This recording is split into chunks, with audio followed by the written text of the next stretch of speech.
Para presiden di Indonesia dikabarkan tidak ada yang berani datang ke kota ini, karena mereka takut akan lengser dari jabatannya.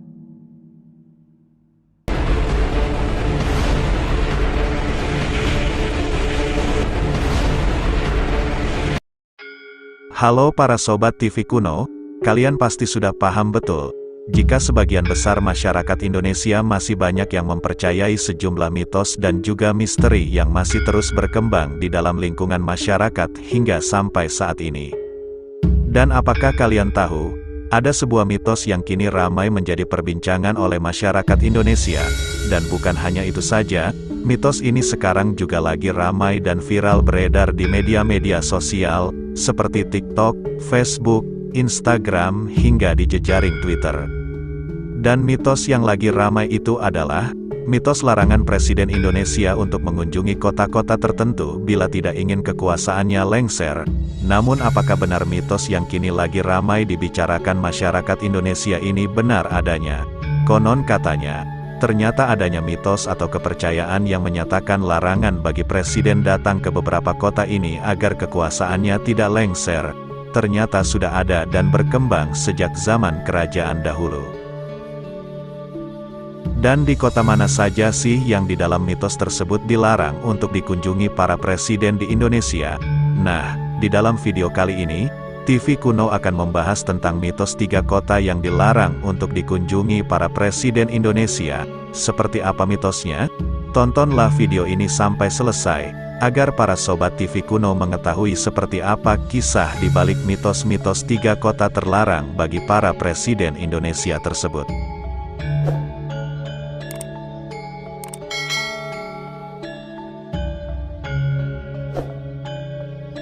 Yang pertama, salah satu mitos kota yang dilarang untuk dikunjungi para presiden Indonesia, ada kota Kediri. Mitos mengenai begitu tidak bersahabatnya Kediri dengan para presiden Indonesia ini, pasti sudah sangat akrab di telinga para Sobat TV Kuno. Mitos ini memang sudah menjadi semacam cerita rakyat yang sudah diwariskan secara turun-temurun dari generasi ke generasi dan sudah menjadi rahasia umum bagi masyarakat, terutama masyarakat yang ada di sekitar Karesidenan Kediri. Dan ada kejadian unik pada tahun 2020 lalu, Pak Pramono Anung yang merupakan orang asli Kediri bercanda kepada Pak Jokowi terkait angkernya kota ini ketika sedang menghadiri acara Himpunan Musyawarah Santri di Pondok Lirboyo. Terlepas saat itu beliau hanya sekedar bercanda atau memang beliau bersikap hati-hati dengan mitos tersebut, sehingga tidak berani mengambil risiko besar terkait kekuasaan Pak Jokowi. Mitos ini bermula dari sebuah kutukan seorang raja bernama Kartikeya Singha, suami dari Ratu Sima penguasa kerajaan Kalingga. Kartikeya Singha saat itu memimpin Kalingga Selatan yang ibu kotanya terletak di Kepung, Kediri. Pada saat itulah ia mengucapkan sebuah kutukan bahwasanya siapa saja kepala negara yang memasuki Kediri tapi berlaku kotor dan tidak bersih hatinya, maka kekuasaannya akan runtuh. Dan sebagian besar masyarakat di sekitaran Kediri dan Blitar percaya bahwa lengsernya Bung Karno dan Gus Dur ada kaitannya dengan kunjungan beliau ke Kediri sewaktu beliau berdua masih menjabat sebagai presiden. Tapi mereka yang mempercayai itu tidak memandang kedua tokoh tersebut secara personal memiliki perilaku tidak baik, tapi lebih mengarah pada kepercayaan begitu kuatnya sumpah bertuah Kartikeya Singha tersebut. Tak lama setelah Bung Karno berkunjung ke Kediri pada waktu itu, tak berselang lama terjadilah huru-hara G30 SPKI yang pada akhirnya menggoyangkan kursi kekuasaan beliau. Sedangkan 3 hari setelah kunjungan Gus Dur ke Kediri, beliau juga diturunkan jabatannya dari kursi kepresidenan. Sedangkan Soeharto yang selama 32 tahun menjadi pemimpin republik ini juga tidak pernah sekalipun menginjakkan kakinya di kota Tahu ini. Entah dikarenakan tidak sempat atau karena beliau memang mempercayai mitos tersebut. Sedangkan Pak SBY diketahui sebanyak 2 kali beliau pernah mengunjungi Kediri ketika terjadi erupsi Gunung Kelut yaitu pada 2007 dan 2014. Namun saat itu beliau tidak melewati jantung kota Kediri tapi lebih memilih lewat pinggiran melalui jalur selatan Malang Blitar Kediri. Entah waktu itu Pak SBY memang mencari jalur tercepat atau beliau memang juga mengetahui tentang mitos yang ada di kota Kediri ini. Yang kedua, Salah satu kota yang juga dilarang untuk dikunjungi para presiden Indonesia, ada kota Bojonegoro. Sepanjang negara ini berdiri, diketahui hanya ada satu presiden yang pernah berkunjung ke kota Bojonegoro, yaitu Bung Karno. Dan presiden setelah beliau, diketahui tidak ada satupun presiden yang pernah menginjakan kakinya lagi di wilayah Bojonegoro. Pak Jokowi, yang pada tahun 2017 seharusnya meresmikan sebuah proyek kilang minyak di Bojonegoro, secara tiba-tiba membatalkan kehadirannya di dalam acara peresmian tersebut.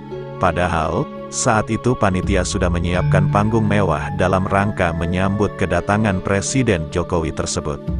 Sedangkan Pak SBY yang menjabat sebagai presiden selama 10 tahun pun juga diketahui tidak pernah berkunjung ke bumi Angling Dharma ini. Kalaupun ada acara peresmian proyek, maka akan diwakilkan oleh para menterinya. Hal tersebutlah yang membuat sebagian masyarakat semakin percaya dengan mitos yang menyatakan presiden dilarang untuk berkunjung ke Bojonegoro. Mitos ini konon berasal dari kepercayaan orang-orang zaman dahulu. Konon, pada zaman dahulu ketika ada peperangan, barang siapa yang lebih dulu menyeberangi Sungai Bengawan Solo, yang berarti dia memasuki wilayah Bojonegoro, maka dia akan mengalami kekalahan. Dan hal ini terbukti dari kisah Arya Penangsang, yang dulu menyeberangi Bengawan Solo terlebih dahulu untuk menyerang prajurit Pajang. Konon, hal ini membuat kesaktian Arya Penangsang menghilang secara tiba-tiba, sehingga akhirnya Arya Penangsang kalah dan meninggal di dalam peperangan tersebut. Dan dari kisah tersebutlah, hingga saat ini masyarakat di sekitar Bojonegoro memiliki kepercayaan bahwa jika ada pemimpin negara yang memasuki wilayah Bojonegoro, maka dia harus siap untuk kalah atau siap lengser dari jabatannya. Dan yang ketiga, kota yang juga masuk dalam mitos larangan dikunjungi para presiden, ada kota Kudus. Mitos ini bermula dari masyarakat Kudus yang percaya bahwa pada zaman dahulu, Sunan Kudus menempatkan Raja Kalacakra di pintu masuk menuju Masjid Kudus, yang konon mampu membuat kekuatan dan daya linui seseorang akan menghilang. Bahkan, bagi pejabat negara yang tidak jujur, maka dia juga akan lengser dari jabatannya. Pada awalnya diceritakan, Sunan Kudus membuat raja tersebut untuk menyelesaikan pertikaian perebutan kekuasaan antara Arya Penangsang murid beliau dengan Sultan Hadiwijaya, Jaka Tingkir. Akan tetapi, raja yang awalnya ditujukan kepada Sultan Hadiwijaya malah mengenai sang murid yang memasuki Masjid Kudus melewati pintu beraja tersebut, sedangkan Sultan Hadiwijaya selamat dari raja tersebut karena melewati jalan lain untuk menuju Masjid Kudus. Dan demi menghilangkan pengaruh raja tersebut, Arya Penangsang harus melakukan puasa selama 40 hari, dan pada saat itulah, konon katanya Sultan Hadiwijaya memanfaatkan kesempatan tersebut untuk mengalahkan Arya Penangsang. Dan dari 7 presiden Indonesia yang sudah pernah berkuasa hingga saat ini, diketahui hanya ada 2 presiden yang pernah singgah ke kota Kudus ini, yakni Presiden Gus Dur pernah melakukan kunjungan ke Kudus dan sowan ke kediaman tokoh Kiai Kudus. Sedangkan Presiden Pak SBY juga pernah mengunjungi kota Kudus di penghujung masa kepemimpinannya pada 2014 silam. Nah, itu dia 3 kota yang memiliki mitos larangan untuk dikunjungi para presiden di Indonesia. Kalau menurut para Sobat TV Kuno sendiri, apakah kalian ada yang percaya tentang adanya mitos-mitos tersebut? Silahkan utarakan pendapat kalian di kolom komentar. Dan jangan lupa juga, jika kalian menyukai pembahasan di video kali ini, silahkan klik tombol like dan juga share videonya. Terima kasih dan sampai jumpa di pembahasan berikutnya.